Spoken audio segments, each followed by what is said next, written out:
For a long time, I assumed that the Eastern notions of the Eschaton sounded universalist and heretical. This was based on my staunchly Latin view of the eternal state, based in turn on what I had accepted as understood in the Augustinian and medieval milieu. I want to thank Stephen Castor for taking the time to explain things to me much better.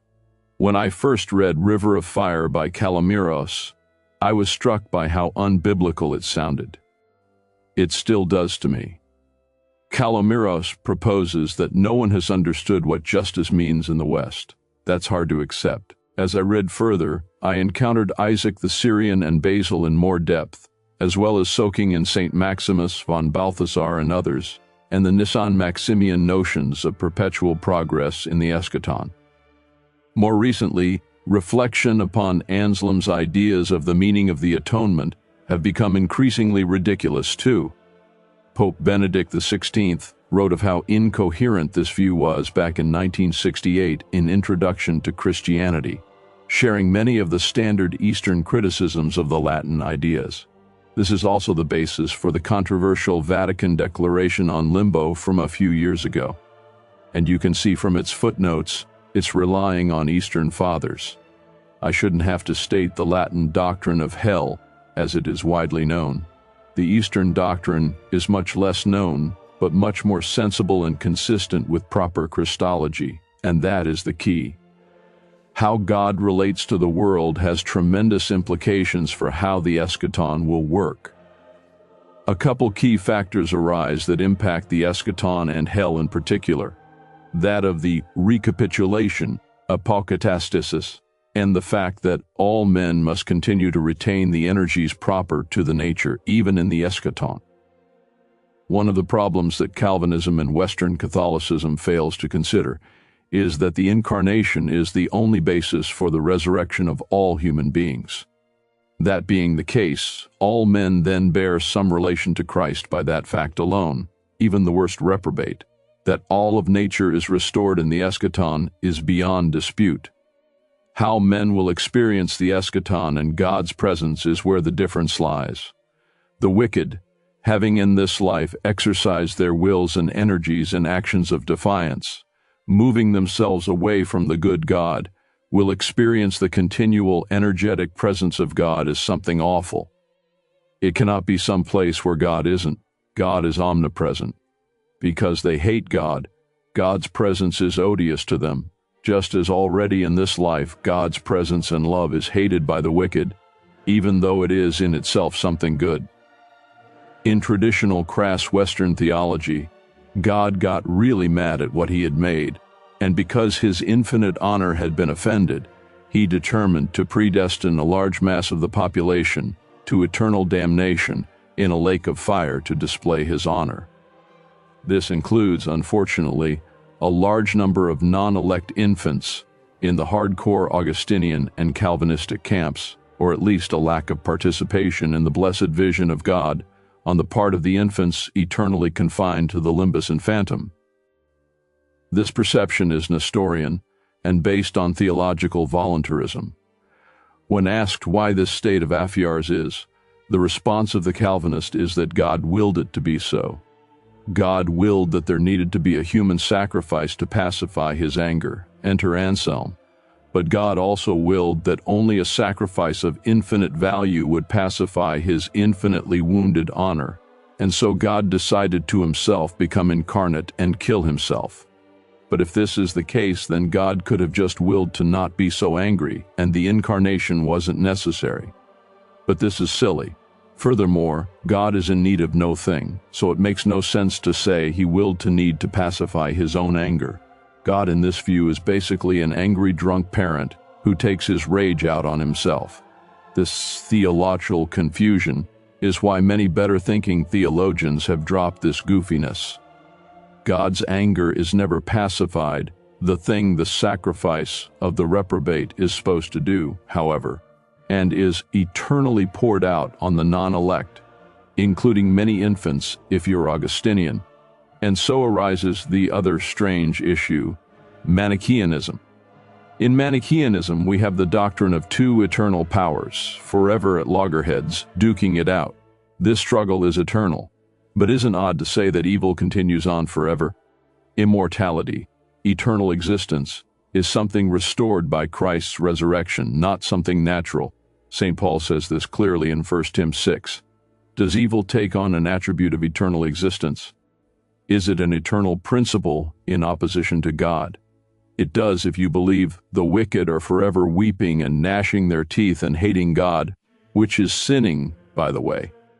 Further, if the natures of even the wicked are restored to immortality, they must also still retain their free will and energy. Free will cannot be defined as a choice between good and evil because the righteous in the Eschaton no longer have the possibility of choosing evil, and all confess that they have free will and retain their natural energies, though now deified. This is why the Paul M. Blower's paper on perpetual progress in Nyssa and Maximus is so good. It deals with this problem and proposes that, rather than there being a false dialectic of free will being defined as a choice between good and evil, it's actually a choice between multiple goods, also showing that there must be multiple goods to choose from in the Eschaton, and not just some single, Thomistic, absolutely simple, super essence of good. Generally, this is conceived of as some static state of intellectual vision with little place for the resurrected body and its animation. Fr. Florovsky explains, citing Ad Thalassium of Maximus. The Church knoweth three apocatastases. One is the apocatastasis of everything, according to the principle logos of virtue. In this apocatastasis, one is restored, who fulfills the principle of virtue in himself. The second is that of the whole human nature in the resurrection. This is the apocatastasis to incorruption and immortality. The third, in the oft-cited words of Gregory of Nyssa, is the apocatastasis of the powers of the soul, which, having lapsed into sin, are again restored to that condition in which they were created. For it is necessary that just as the entire nature of the flesh hopeth in time to be taken up again into incorruption in the apocatastasis, so also the powers of the soul, having become distorted during the course of the ages, had instilled in it a memory of evil, so that at the end of ages, not finding any rest, will come unto God, who hath no limit. And thus the distorted powers of the soul will be taken up into the primeval apocatastasis, into a merely discursive knowledge of, but not into the participation in, the good things of God, where the Creator is known yet without being the cause of their sin. That is what I am getting at.